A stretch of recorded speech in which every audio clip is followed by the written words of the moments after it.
इधर दूसरी तरफ कॉटेज में इस वक्त कहर जमीन पर चुपचाप पड़ी हुई थी। उसके हाथ भी बंधे हुए थे और वह सोफे पर बैठे गुस्से से दृश्यम को ही देख रही थी। दृश्यम इस वक्त गार्ड से कुछ बात कर रहा था। तभी कहर ने चिल्लाते हुए कहा, आखिर तुम मेरे साथ ऐसा क्यों कर रहे हो? मैंने कहा ना, मुझे नहीं पता तुम्हारे फोन के बारे में। मुझे छोड़ दो, जाने दो। घर पर मेरी दादी मेरा इंतजार कर रही होंगी।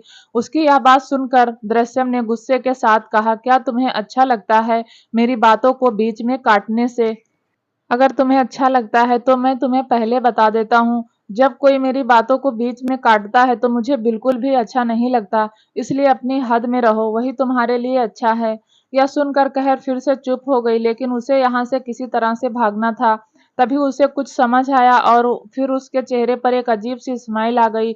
इधर दृश्यम अभी भी उसके इरादों से अनजान गार्ड से कुछ बात कर रहा था। दूसरी तरफ इस वक्त ध्रुव कार में था। शाम का वक्त था और बारिश तेज हो रही थी और उस बारिश के बीच कार काफी रफ्तार से चल रही थी। ध्रुव चुपचाप बस खामोशी से विंडो के बाहर देख रहा था। वह कुछ भी रिएक्ट नहीं कर रहा था, लेकिन तभी अचानक से उसकी नजर रोड के साइड किसी पर गई, जिसे देखते ही ध्रुव के चेहरे के एक्सप्रेशंस बदल गए और उसने दूसरे ही पल कहा, ड्राइवर कार रोक दो। अचानक से ड्राइवर ने ये आर्डर सुना तो कुछ समझ नहीं पाया और उसने ना समझी में कहा, लेकिन क्या हुआ बॉस? इसके जवाब में ध्रुव ने कहा, मैंने कहा बस कार रोक दो। यह सुनकर कंफ्यूजन में ड्राइवर ने कार रोक ली। ध्रुव बारिश में ही अपनी कार से बाहर निकल गया। यह देखते ही ड्राइवर ने तुरंत हड़बड़ी के साथ कहा, बॉस आप कहाँ जा रहे हैं? बहुत बारिश हो रही है, प्लीज वापस लौट आइए। लेकिन इसके जवाब में ध्रुव ने कहा, आप कार लेकर यहाँ से चले जाइए, मैं देर रात को घर वापस आऊंगा। अगर मॉम मेरे बारे में पूछे तो आप उनसे बता दीजिएगा कि मैं इम्पोर्टेंट काम में बिजी हूँ। यह कहकर ध्रुव वहां से दूसरी तरफ चला गया। तो वहीं ड्राइवर को कुछ समझ नहीं आया, लेकिन आखिर में उसे ध्रुव का आर्डर फॉलो करना था, जिस वजह से वह वहां से चला गया। लेकिन इधर ध्रुव सीधे रोड के दूसरे तरफ आया। रोड के दूसरे तरफ एक बड़ा सा पेड़ था, जिसके नीचे एक बेंच रखा हुआ था और उस बेंच पर इस वक्त एक लड़की चुपचाप बैठी हुई थी और उसके पास गया और तुरंत उसे देखते हुए बोला, ध्रुवी, तो तुम मुझे फिर से मिल गई। फाइनली मैंने तुम्हें ढूंढ लिया। मैं तुम्हें बता नहीं सकता कि मैंने इन दिनों में तुम्हें कितना मिस किया। मैंने तुम्हें हर जगह ढूंढा पर तुम्हारा कहीं अता पता नहीं था, बट आज तुम मुझे मिल ही गई। यह कहते हुए ध्रुव नीचे झुका और उसने रो रही ध्रुवी को कसकर गले लगा लिया।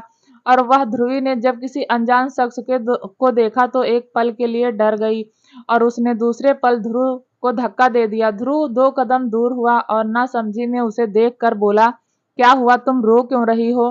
तभी ध्रुवी ने अब ध्रुव को देखते ही उसे कुछ याद आया और वह तुरंत हड़बड़ाते हुए बोली, अरे यह तो आप हैं। तभी ध्रुव ने कहा, हाँ मैं ही हूँ, लेकिन तुम्हें क्या हुआ है? तुम इस तरह रो क्यों रही हो? यह सुनते ही फिर से ध्रुवी की आंखों में आंसू आ गए। वह दोनों इस वक्त बारिश में भीग रहे थे। तभी ध्रुव ने अपने कोट को उतारा और उसे सीधे ध्रुवी के ऊपर पहनाते हुए बोला, तुम्हें इस तरह बारिश में नहीं भीगना चाहिए, तुम बीमार हो जाओगी। अभी के अभी मेरे साथ चलो, मैं तुम्हें अपने साथ अपने घर लेकर चलूंगा। जैसे ही ध्रुवी ने यह बात सुनी, उसकी आंखें हैरानी से बड़ी हो गई। उसने फिर से ध्रुव को धक्का दिया और गुस्से से बोली, मुझसे दूर हो जाओ, सबके सब झूठे मक्कार होते हैं। मुझे किसी की बातों में नहीं आना, मुझे किसी की बात नहीं माननी, आप भी झूठे हो, दूर हो जाओ। उसकी सारी बातें सुनकर ध्रुव हैरान हो गया और हैरानी से बोला, यह सब तुम क्या कह रही हो और आखिर तुम्हें क्या हुआ है? तुम इतना क्यों बोल रही हो? मुझे बताओ, किसने तुम्हें परेशान किया? जिस किसी ने भी तुम्हें परेशान किया होगा, मैं उसे जिंदा नहीं छोड़ूंगा। ध्रुवी यह सुनकर गुस्से से आगे आई और ध्रुव के कॉलर को पकड़कर बोली, अगर मैंने अपनी प्रॉब्लम बताई तो क्या करेंगे आप? आखिर आप क्या कर लेंगे उस इंसान का? कुछ नहीं कर पाएंगे। जैसे पुलिस कुछ नहीं कर पाई, यहाँ की पुलिस भी सिर्फ और सिर्फ रिश्वत खाती है। इसके अलावा वह कुछ भी नहीं करती। सिर्फ रिश्वत खाना आता है और आप भी वही करेंगे। आप भी उसका कुछ नहीं बिगाड़ पाएंगे, इसलिए यहाँ से चले जाइए। मुझे झूठी उम्मीद दिलाने की कोशिश मत कीजिए। यह कहते हुए वह और भी ज्यादा रोने लगी और फिर तभी ध्रुव उसके चेहरे को अपने दोनों हाथों से पकड़ा और बोला, अगर तुमने एक शब्द भी कुछ कहा तो मुझसे बुरा कोई नहीं होगा। यह सुनकर ध्रुवी ने गुस्से के साथ कहा, सब के सब बुरे हैं, सब धोखा देते हैं, मक्कार हैं, मुझे किसी पर यकीन नहीं है। आप भी चले जाओ। आप भी धोखेबाज हो, आप भी मक्कार हो, आप भी बुरे हो। आपसे बुरा इंसान मैंने कहीं नहीं देखा। ध्रुवी लगातार बोले जा रही थी।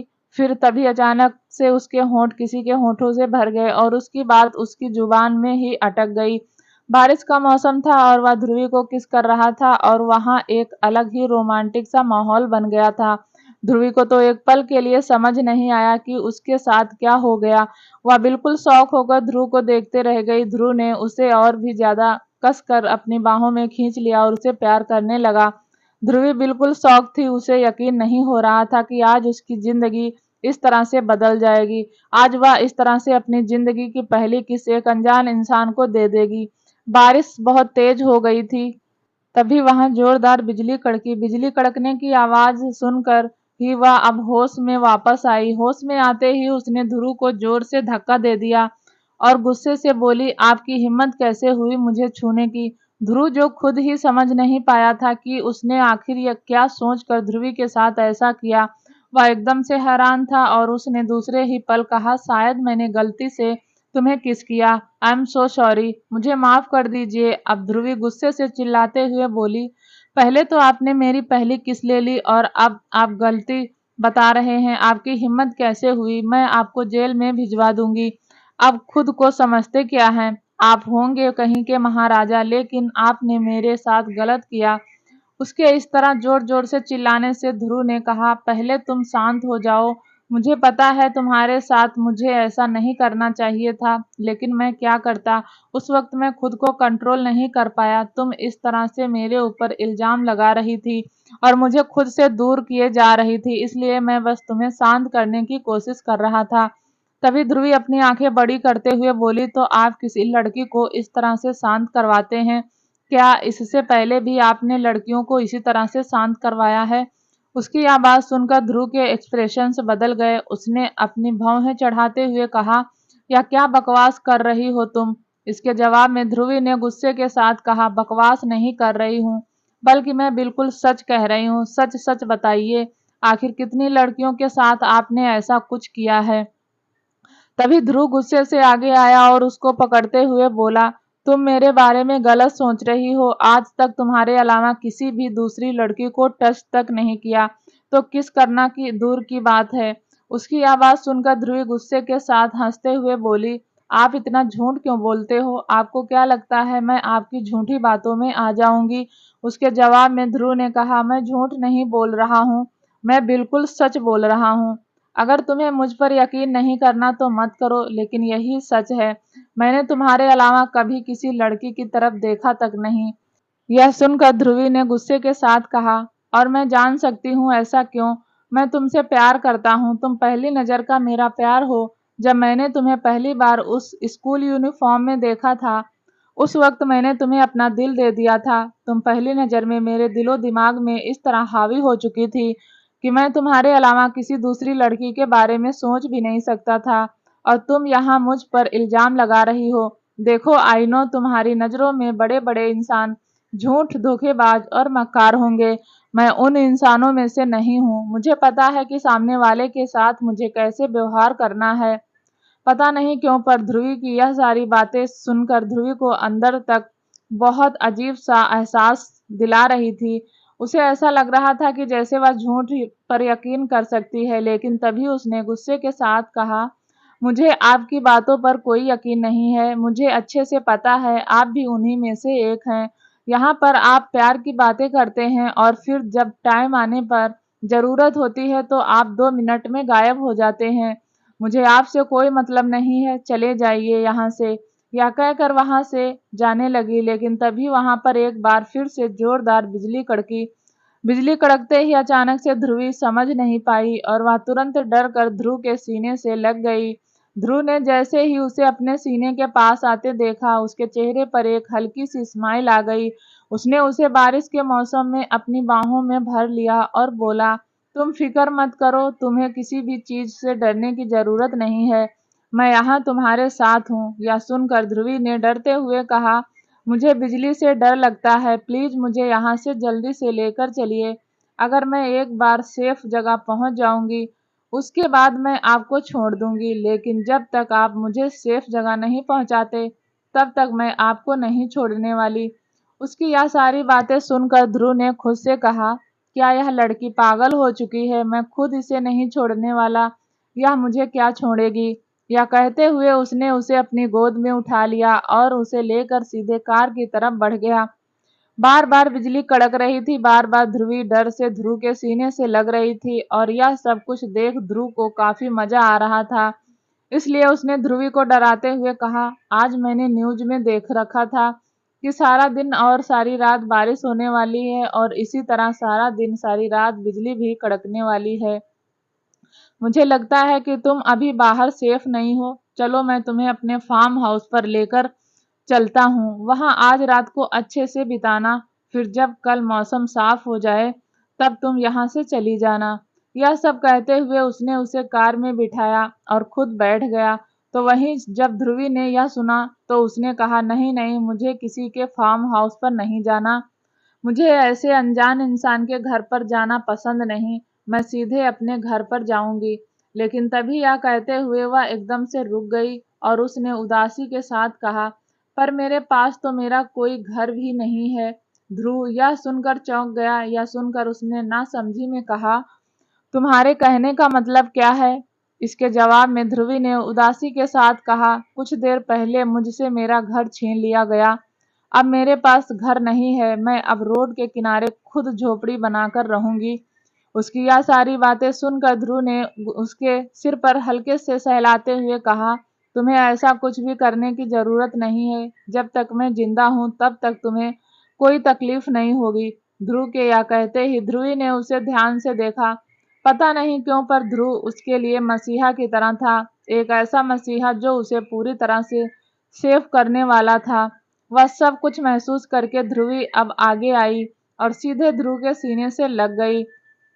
तो वह ध्रुव ने कसकर अपनी बाहों में भर लिया। तभी ध्रुवी ने धीरे से कहा, थैंक यू सो मच। मुझे पता है कि मुझे किसी अनजान पर यकीन नहीं करना चाहिए, लेकिन पता नहीं क्यों मेरा दिल कह रहा है कि मैं आप पर यकीन करूं।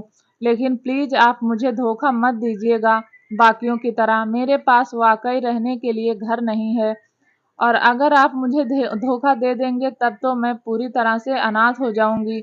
उसकी सारी बातें सुनकर ध्रुव ने उसे खुद से अलग करते हुए कहा, लेकिन तुम्हारे पास तो तुम्हारे मॉम डैड थे ना, उनका क्या हुआ? मॉम डैड का जिक्र सुनकर ध्रुव की आंखों में आंसू आ गए। उसे इस तरह रोते देख ध्रुव को कुछ समझ नहीं आया और उसने जल्दी से उसे संभालते हुए कहा, क्या हुआ तुम्हें? Are you okay? तुम ठीक हो ना? इसके जवाब में ध्रुवी ने रोते हुए कहा, मेरे मॉम डैड 2 साल पहले ही मुझे छोड़कर चले गए। वह इस दुनिया में नहीं है। मैं अकेली खुद का गुजारा कर रही हूँ, इसलिए यह दुनिया मुझे बेवकूफ़ समझती है। उसे लगता है कि मैं अकेली हूँ तो वह मेरे साथ कुछ भी करेंगे। यह कहते हुए वह और भी ज्यादा रोने लगी। ध्रुव को उसकी हालत देखकर बहुत बुरा लगा और उसने खुद से गुस्से के साथ कहा, आखिर मैं इन 2 सालों में इसे क्यों नहीं ढूंढ पाया? अगर मैं 2 सालों में इसके साथ होता तो शायद आज इसकी ऐसी हालत नहीं होती। लेकिन आज मैं खुद से वादा करता हूँ, मैं इसे अब कुछ नहीं होने दूंगा। सिर्फ और सिर्फ मेरे साथ और मेरी बनकर रहेगी। यह कहते हुए उसने फिर से उसको अपनी बाहों में भर लिया और बोला, अब तुम्हें रोने की जरूरत नहीं है। अब मैं तुम्हें अपने साथ अपने घर लेकर जाऊंगा और अब तुम यहीं रहोगी। कोई भी तुम्हें वहां रहने से रोक नहीं पाएगा। ध्रुव की यह बात सुनते ही ध्रुवी की आंखें हैरानी से बड़ी हो गई। उधर दूसरी तरफ रात का वक्त हो चला था। डाइनिंग एरिया में इस वक्त श्रेया, अंतरा, दृश्यम तीनों ही एक साथ डाइनिंग चेयर पर बैठे हुए थे। दृश्यम अंतरा के साइड में बैठा हुआ था और इस वक्त वह अंतरा से काफी ज्यादा मुस्कुराते हुए बात कर रहा था और वहीं अंतरा भी दृश्यम के साथ वह ज्यादा कंफर्टेबल थी। लेकिन श्रेया ने उन दोनों को घूरते हुए मुंह बनाकर बोली, अंतरा, जब से तुम्हें तुम्हारा नया दोस्त मिला है तुमने तो मुझे पूरी तरह से इग्नोर ही कर दिया। तुम्हें पता है मुझे यह सब कुछ देखकर कितना बुरा लग रहा है। अंतरा ने जैसे ही श्रेया की यह बात सुनी वह हैरानी से बोली, लेकिन श्रेया, मैंने कब तुम्हें इग्नोर किया? मैं तो अभी तक तो तुम्हारे साथ ही थी ना। दृश्यम तो अभी कुछ देर पहले आया है। यह सुनकर श्रेया का मुंह और भी ज्यादा बन गया और फिर तभी दृश्यम ने कहा, अंतरा बिल्कुल ठीक कह रही है, मैं थोड़ी देर पहले आया हूँ, इसलिए मैं अंतरा के साथ टाइम स्पेंड करना चाहता हूँ।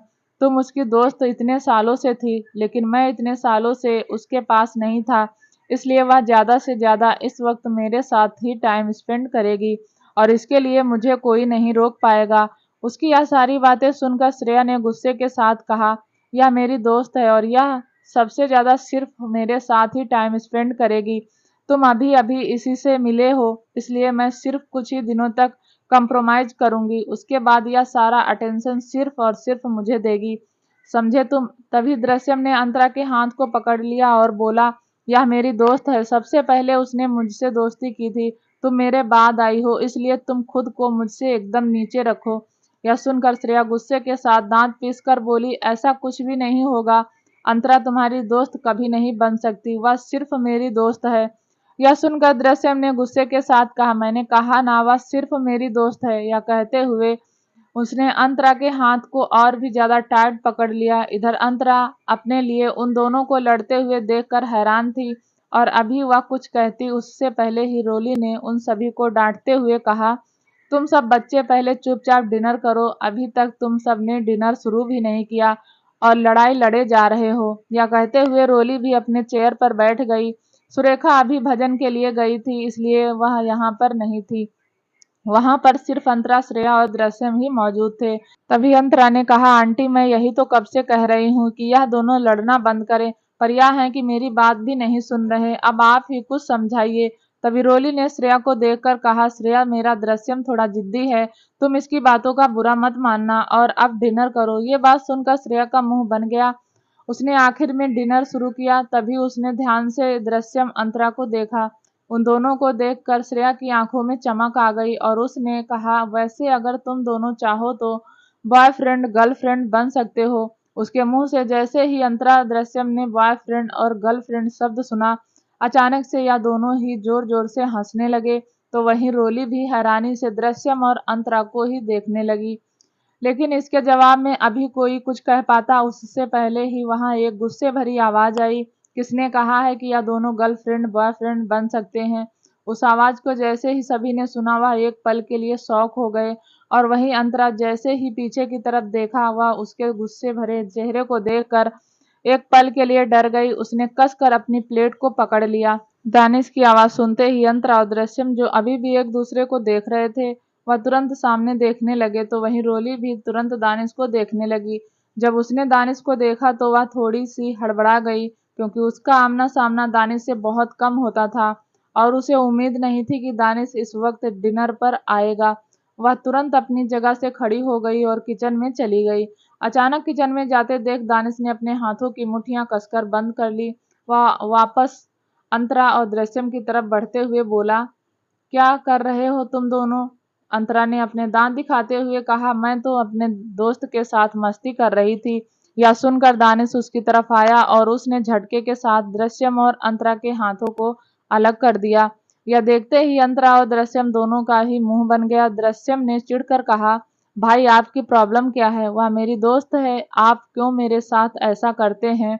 आप मुझसे उसे बात भी नहीं करने देते और न ही मैं उसके थोड़ा सा करीब भी जा सकता हूँ। दानिश अंतरा के साइड वाली चेयर पर जाकर बैठ गया और अपनी सख्त आवाज में बोला, मैं ऐसा तुम्हें नहीं करने दूंगा, क्योंकि मुझे पसंद नहीं जब कोई उससे ज्यादा बात करता है या ज्यादा क्लोज जाने की कोशिश करता है।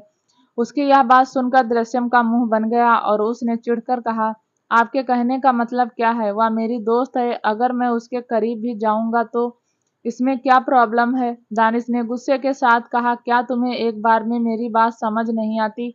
मैंने कहा ना, मुझे यह सब नहीं पसंद और जो मुझे नहीं पसंद होता वह तुम बिल्कुल भी नहीं कर सकते। यह सुनकर अब दृश्यम गुस्से से आगे कुछ भी कहता उससे पहले ही तुरंत वहां रोली की आवाज आई, दृश्यम वह तुम्हारे बड़े भाई हैं, तुम्हें उनसे ऐसे बात नहीं करनी चाहिए। अभी के अभी सॉरी बोलो और वह जैसा कहें बिल्कुल वही करो। दृश्यम ने जब वहां रोली की आवाज सुनी तो उसके भाव फिर से बदल गए।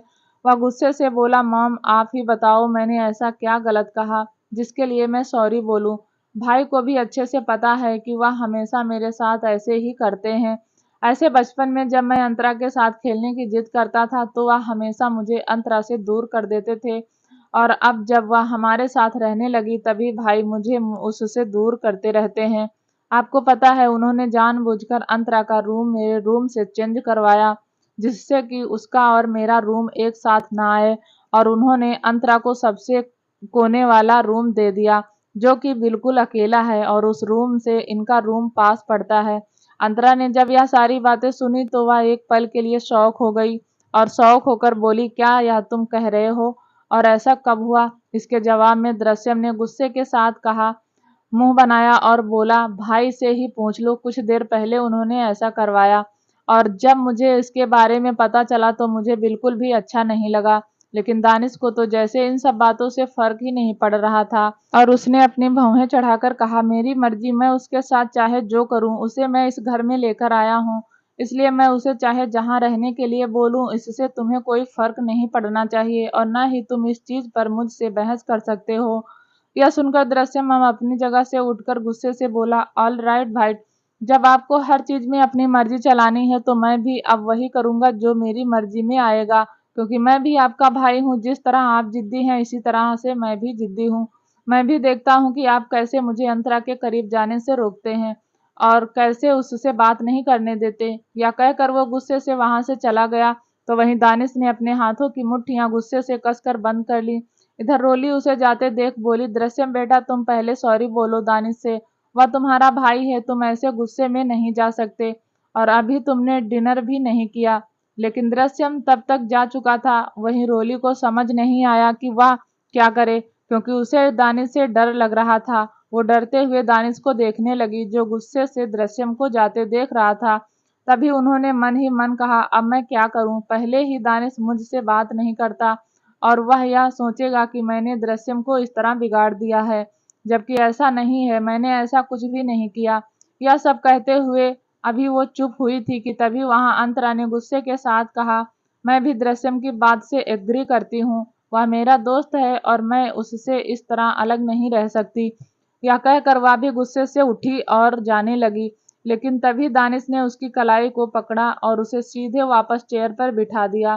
फिर बोला, बिना डिनर किए तुम कहीं नहीं जा सकती। यह सुनकर अंतरा ने अपना हाथ छुड़ाते हुए कहा, मैं जरूर जाऊंगी, मुझे आप रोक नहीं सकते, क्योंकि मुझे अब बिल्कुल भी भूख नहीं है। जब मेरा दोस्त ही डिनर नहीं करेगा तो मैं डिनर करके क्या करूंगी। दानिश ने उसे जबरदस्ती अपने पास बिठा लिया और उसके मुंह में जबरदस्ती खाने का टुकड़ा देते हुए बोला, मैंने कहा ना, तुम इस तरह से कहीं नहीं जा सकती, तुम्हें डिनर करना ही होगा, वरना मुझसे बुरा कोई नहीं होगा। यह सुनकर अंतरा ने जबरदस्ती अपने मुंह को बंद कर लिया और बोली, आपसे ज्यादा जिद्दी मैं हूँ। जब मेरा डिनर करने का मन नहीं होता तो मेरे दोनों डैड भी मुझे जबरदस्ती डिनर नहीं करवा सकते, इसलिए आप दूर रहिए मुझसे। तभी दानिश के चेहरे पर एक शैतानी मुस्कुराहट थी और उसने कहा, लेकिन अगर ऐसा हो कि तुम्हारे डिनर ना करने से तुम्हारे दोनों डैड को ही 2 हफ्तों तक डिनर ना मिले तो। दानिश ने जैसे ही इस तरह की धमकी दी, अचानक से अंतरा के भाव बदल गए। उसने दूसरे ही पल गुस्से के साथ कहा, क्या कहा आपने, आपकी हिम्मत कैसे हुई मेरे दोनों डैड को खाना ना देने की, और आप क्यों देंगे, उनके पास पैसे हैं, वह खुद के दम पर खाएंगे, वह अब कोई आपके नौकर नहीं है जो आप उन्हें खाना देंगे तभी वह खाएंगे। इसके जवाब में दानिश तिरछा मुस्कुराते हुए बोला, क्या तुम भूल गई तुम्हारे दोनों डैडी यहीं पर रह रहे हैं, और अगर मैंने गलती से भी उन्हें खाना पानी देना बंद कर दिया तो तुम सोच नहीं सकती उनके साथ क्या होगा। अब अंतरा को कुछ समझ नहीं आया कि वह दानिश की धमकी का क्या जवाब दे, क्योंकि जब बात उसके दोनों डैडी पर आती थी तो वह डर जाया करती थी। अब वह डरते हुए दानिश से बोली, आप हमेशा मुझे ब्लैकमेल क्यों करते हैं, आप इस तरह धमकी देकर मुझसे काम नहीं करवा सकते, यह बहुत गलत बात है। इसके जवाब में दानिश ने कहा, पर अभी तक तो मैंने तुम्हें धमकी दी है, लेकिन अगर तुमने डिनर नहीं किया तो उस धमकी से तुम्हारे दोनों डैड को परेशानी हो सकती है। यह सुनकर अंतरा उससे बहुत डर रही थी और तभी उसने जल्दबाजी के साथ कहा, मैं अभी के अभी डिनर करूंगी। यह कहते हुए जल्दी जल्दी डिनर करने लगी। उसे इस तरह खाते देख दानिश टेढ़ा मुस्कुराया। इधर श्रेया और रोली यह सब कुछ देख कर हैरान थी। उन दोनों को तो समझ नहीं आया कि वह दोनों इस चीज को देखकर क्या बोले।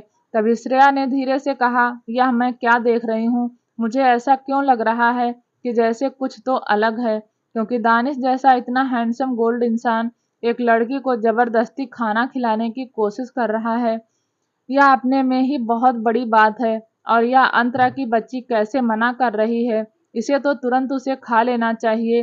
अगर मैं इसकी जगह होती और मुझे वह ऐसे डिनर करवा रहे होते, तब तो मैं खुशी खुशी खा लेती।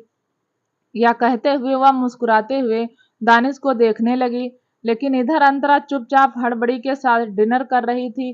कुछ देर में डिनर खत्म हुआ और वह जल्दी से अपनी जगह से उठकर बोली, प्लीज अब आप मेरे दोनों डैडी को खाना दे दीजिएगा।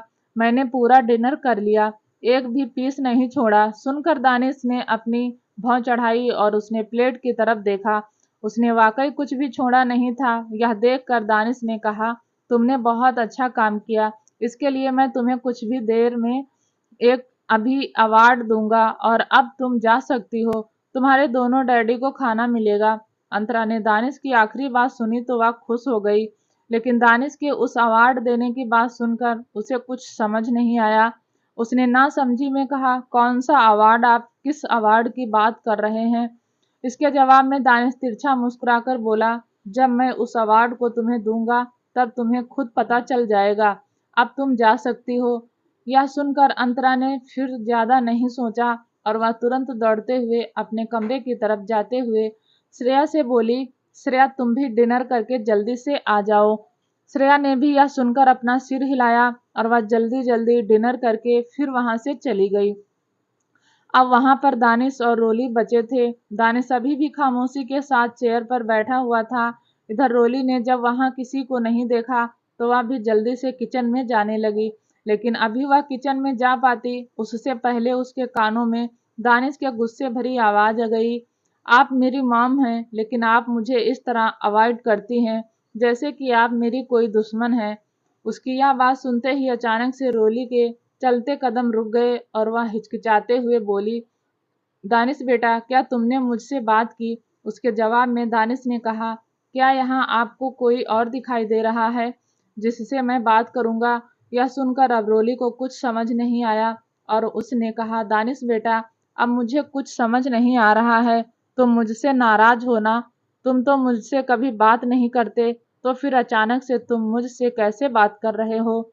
हालांकि यह सब कहते हुए उसे मन ही मन बहुत खुशी महसूस हो रही थी, क्योंकि दानिश आज इतने सालों बाद उससे बात कर रहा था और वह इस खुशी का चाह कर भी खुद से कंट्रोल नहीं कर पा रही थी। लेकिन तभी दानिश अपनी जगह से उठा और उसके तरफ बढ़ा। रोली ने जब दानिश को अपनी तरफ आते देखा तो वह और भी ज्यादा खुश हो गई। वह थोड़ा डरते हुए बोली, दानिश बेटा देखो, मुझे पता है कि तुम मुझे बहुत पसंद नहीं करते और तुम मुझे अपनी माँ भी नहीं मानते, लेकिन बेटा मैं तुम्हारी माँ हूँ। तुम मानो या ना मानो, और मैं तुम दो तीनों से एक बराबर प्यार करती हूँ। मुझे पता है तुम्हें ऐसा लग रहा होगा कि मैं सिर्फ और सिर्फ दृश्यम से प्यार करती हूँ और तुमसे नहीं करती, तो तुम गलत फहमी में हो। मैं तुमसे भी उसी तरह प्यार करती हूँ, बस हाँ मैं तुमसे डरती हूँ। मैं तुमसे ज्यादा अपने प्यार को जता नहीं पाती, क्योंकि तुम बचपन में ज्यादा से ज्यादा अपने डैड के साथ रहे हो और तुम्हें अच्छे से पता है कि मैं तुम्हारे डैड से कितना ज्यादा डरती थी। इसलिए मुझे ऐसा लगता था कि तुम अपने डैड की तरह हो। लेकिन बेटा अब मुझे माफ कर दो, मैं तुम्हें वापस से इस तरह प्यार देना चाहती हूँ जैसे कि एक माँ अपने बेटे को देती है। अचानक से उसकी यह सारी बातें सुनकर दानिश के कदम जो चल रहे थे वह एकदम से रुक गए और वह दूसरे पल मुस्कुराते हुए रोली की तरफ मुड़कर बोला, तो आप डैड से इतना डरती थी? आपने मुझे पूरी तरह से भुला दिया था। क्या आपको एक बार भी एहसास नहीं हुआ कि उस वक्त मुझे एक माँ की जरूरत थी, उस माँ की जिसे मैं इतना प्यार करता था? सिर्फ और सिर्फ डैड की वजह से आपने मुझे भुलाना जरूरी समझा। रोली के आंसू निकल आए और वह दानिश को देखकर बोली, दानिश बेटा यह कैसी बातें कर रहे हो? 9 महीने अपने पेट में रखा और बहुत सारे दुख झेले, तब जाकर मैंने तुम्हें चलने लायक बनाया था। लेकिन तभी दानिश रोली की बात को सुनकर बोला, मॉम चुप रहो अब, मुझे तुम्हारा प्यार चाहिए। जब रोली ने यह सुना तो उसकी खुशी का ठिकाना नहीं रहा। आखिर आज इतने सालों बाद अपनी माँ के सीने से आखिर जो लगा हुआ था। फिर दानिश बोला, आप आराम करो, मुझे कुछ काम है, मैं अभी आया। तभी दृश्यम आया और बोला, मॉम क्या तुमने डिनर करने के लिए बुलाया? रोली ने कहा, प्लीज बेटा तुम मुझे माफ कर दो और डिनर कर लो। मैंने तुम्हारे लिए बहुत स्पेशल डिनर बनाया था। यह सब सुनकर दृश्यम ने कहा, मैं डिनर बाद में कर लूंगा। यह कहते हुए वह भी बाहर निकल गया। इधर अंतरा अपने कमरे में चुपचाप मुंह बनाए बैठी हुई थी, लेकिन वही श्रेया जोर जोर से हंस रही थी। अंतरा बार बार गुस्से से श्रेया को घूरे जा रही थी। तभी उसने चिढ़कर कहा, अगर तुम्हारा हंसना बंद हो गया हो तो तुम चुप रहोगी। पहले ही मेरा दिमाग खराब है। तभी श्रेया ने अपने पेट पर हाथ रखा और खुद को कंट्रोल करते हुए बोली, आई एम सॉरी, लेकिन आज डाइनिंग एरिया में जो कुछ भी हुआ वह सब कुछ देखकर मुझे बहुत हंसी आ रही थी। ऐसा लग रहा था जैसे एक अनार हो और उसके पीछे दो बीमार हो। यू नो वाट, तुम्हें तो दानिश सर, दृश्यम दोनों मिलकर एक दूसरे को जलाने की कोशिश कर रहे थे और तुम बस बिल्कुल चुपचाप बैठी हुई थी। यह कहकर वह फिर से जोर जोर से हंसने लगी। तो वहीं उसकी यह सारी बातें सुनकर अंतरा ने अब जलते हुए कहा, बस बहुत हो गया। अब तुम अगर मेरे ऊपर हंसोगी तो मुझसे बुरा कोई नहीं होगा और इसमें मेरी कोई गलती नहीं है। सारी गलती दानिश की है। अगर दानिश मुझे परेशान ना करते तो ऐसी प्रॉब्लम ही क्रिएट ना होती। मुझे नहीं समझ आता वह क्यों मेरे पीछे पड़े हैं, और जब भी मैं दृश्यम के पास जाती हूँ या उससे बात करती हूँ तो उन्हें क्या हो जाता है। तभी श्रेया ने अपनी आंखें बड़ी करते हुए कहा, कहीं वह जेलस तो फील नहीं करते। जैसे ही श्रेया ने यह कहा, अंतरा की आंखें बड़ी हो गई और उसने नासमझी में कहा, क्या जेलस, लेकिन किस लिए और क्यों? मैं तुम्हारी बात समझ नहीं पाई।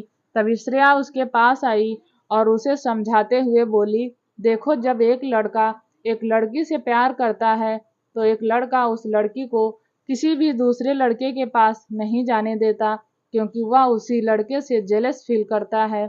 और जिस तरह आज मैंने दानिश को दृश्यम के साथ करते देखा, उसे देखकर मुझे यही लगा कि जैसे वह तुम्हारे प्यार में पूरी तरह से पागल हो चुके हैं और वह तुम्हें किसी भी लड़के के आसपास भी देखना पसंद नहीं करते, क्योंकि मुझे उनकी आंखों में तुम्हारे लिए एक अलग एक्सप्रेशंस दिखाई दिया जो कि एक नॉर्मल लड़की और लड़के में नहीं होता। श्रेया की यह सारी बातें अंतरा के दिमाग के ऊपर से जा रही थी और वह अपनी पल के झपकाए हुए लगातार श्रेया को ही देखे जा रही थी। श्रेया को समझ आ गया तो उसने उसके सिर पर हल्के से मारते हुए कहा, इतनी बेवकूफ हो, दानिश सर बिल्कुल ठीक कहते हैं। तुम वाकई एक सिली गर्ल हो। तुम्हें जरा सी बात समझ नहीं आ रही। लेकिन यह कहते कहते वह रुक गई और बोली, ओह, मैं किसे समझा रही हूँ? तुमने तो आज तक कभी किसी से प्यार किया ही नहीं और ना ही तुम कभी किसी के साथ रिलेशनशिप में आई हो, तो फिर मैं तुमसे कैसे उम्मीद लगा रही हूँ? उसकी सारी बातें सुनकर अंतरा ने मुंह बनाते हुए कहा, तुम मुझे बहुत ज्ञान दे रही हो। तुम कौन सा रिलेशनशिप में हो? तुम भी तो मेरी तरह सिंगल ही हो ना? यह सुनकर श्रेया ने चिढ़कर कहा, मैं भले ही सिंगल हूँ, लेकिन मुझे सब कुछ पता है। मैंने आसपास कई सारे लोगों को प्यार में पड़ते हुए, पागल होते हुए तक देखा है, इसलिए मुझे सब कुछ पता है। लेकिन तुम्हें अभी कुछ नहीं पता। तुम बहुत ज्यादा इनोसेंट हो और मुझे समझ नहीं आ रहा कि मैं तुम्हें कैसे समझाऊं। यह सुनकर अंतरा ने मुंह फुलाकर कहा, प्लीज मुझे बताओ ना कि तुम क्या बोल रही हो, मैं समझना चाहती हूँ। यह सुनकर अब श्रेया ने आखिर में गहरी सांस ली और बोली, ओके, तो तुम मेरी बात ध्यान से सुनो।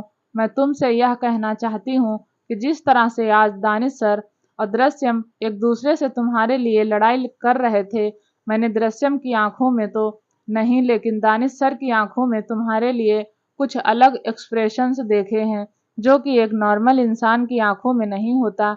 इसका मतलब साफ है कि वह तुमसे प्यार करते हैं और अब तुम्हें शायद उनके प्यार को समझना चाहिए। यह सारी बातें सुनते ही अब अंतरा शॉक हो गई थी। उसे अब समझ आ गया था। उसने तुरंत अपना सिर हिलाते हुए कहा, नहीं नहीं, ऐसा नहीं हो सकता। वह मुझसे प्यार नहीं कर सकते। कहाँ मैं, कहाँ वह वम्पायर। ऐसा बिल्कुल नहीं हो सकता। तुम बेवजह की बातें सोच रही हो। तुमको ऐसी चीज नहीं सोचनी चाहिए। यह कहकर वह अपनी जगह से उठकर वॉशरूम में जाने लगी। लेकिन तभी श्रेया ने चिल्लाकर कहा, इसीलिए मैं तुम्हें नहीं समझा रही थी, क्योंकि समझने के बाद भी तुम इस बात को एक्सेप्ट नहीं करोगी।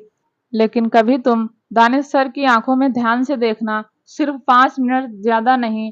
उसके बाद तुम्हें भी पता चल जाएगा कि सच्चाई क्या है, क्योंकि कोई भी इंसान दानिश सर की आंखों में देखकर बता सकता है कि तुम्हारे लिए उनकी आंखों में क्या फीलिंग है। यह कहकर वह निकल गई तो वही अंतरा यह सब सुनकर चिढ़ गई और अंदर वाशरूम में मिरर के सामने खड़ी हो गई और खुद को देखकर बोली, यह सब कुछ बकवास करते हैं। वह वम्पायर मुझसे क्यों प्यार करेंगे? वह तो मुझे देखना भी पसंद नहीं करते, और तो और मैं खुद भी उन्हें पसंद नहीं करती हूँ। वह मुझे बहुत परेशान करते हैं। इसके अलावा हम दोनों के बीच कभी कुछ नहीं हो सकता। लेकिन यह कहते कहते वह अब अचानक से खुद के होठों को टच करने लगी। अपने होठों को टच करते हुए उसकी आंखें एकदम से बंद हो गई और उसने खुद से कहा, मुझे आज भी अब मेरे होठों पर दानिश के होठों का टच महसूस होता है, जिसे महसूस कर मेरी बॉडी में सिरहन होती है। ऐसी फीलिंग जिसे मैं समझ नहीं पाती। यह सब क्या हो रहा है? कहीं ऐसा तो नहीं कि मैं भी कुछ फील करने लगी? यह सोचते हुए अंतरा की आंखें बड़ी हो गई और उसने दूसरे पल कहा, नहीं नहीं, ऐसा बिल्कुल नहीं हो सकता। मैं उन्हें बिल्कुल भी पसंद नहीं कर सकती। वह बहुत ज़्यादा डरावने, वह हमेशा अपने मन की करते हैं। मुझे ऐसी बकवास बातें नहीं सोचनी चाहिए। यह कहते हुए वह फिर से वॉश बेसिन में अपना चेहरा धोने लगी। इधर दूसरी तरफ कॉटेज में अभी भी कहर उस कॉटेज के अंदर थी। उसके हाथ पैर तो खोल दिए गए थे, लेकिन उसे चारों तरफ से बंद करके रखा गया था। वह कहीं भी बाहर नहीं जा पा रही थी, लेकिन वह बहुत ज़्यादा फ्रस्ट्रेट हो चुकी थी। उसने गुस्से के साथ कहा, यह इंसान जो कोई भी है बहुत ताकतवर है, इसलिए मुझे पूरे 2 दिन से इस घर में कैद करके रखा है। अभी तक उसने मुझे जाने नहीं दिया। मुझे समझ नहीं आ रहा है कि मैं कैसे यहाँ से बाहर निकलूँ। प्लीज़ कोई तो मेरी हेल्प करो। वहाँ मेरी दादी घर पर इंतज़ार कर रही होंगी। वह तो मेरे बिना एक दिन भी नहीं रह पाती। कहीं उनकी मेरी वजह से तबीयत खराब हो गई होगी तो मैं क्या करूँगी? यह कहते हुए अभी वह शांत हुई थी कि तभी रूम का दरवाज़ा खुल गया। कहर ने तुरंत सामने देखा तो कोई आ रहा था। दोस्तों, आगे की कहानी सुनने के लिए चैनल को लाइक, शेयर, सब्सक्राइब ज़रूर करें, ताकि जब भी हम वीडियो डालें आपको नोटिफिकेशन तुरंत मिले। तब तक के लिए नमस्कार, धन्यवाद।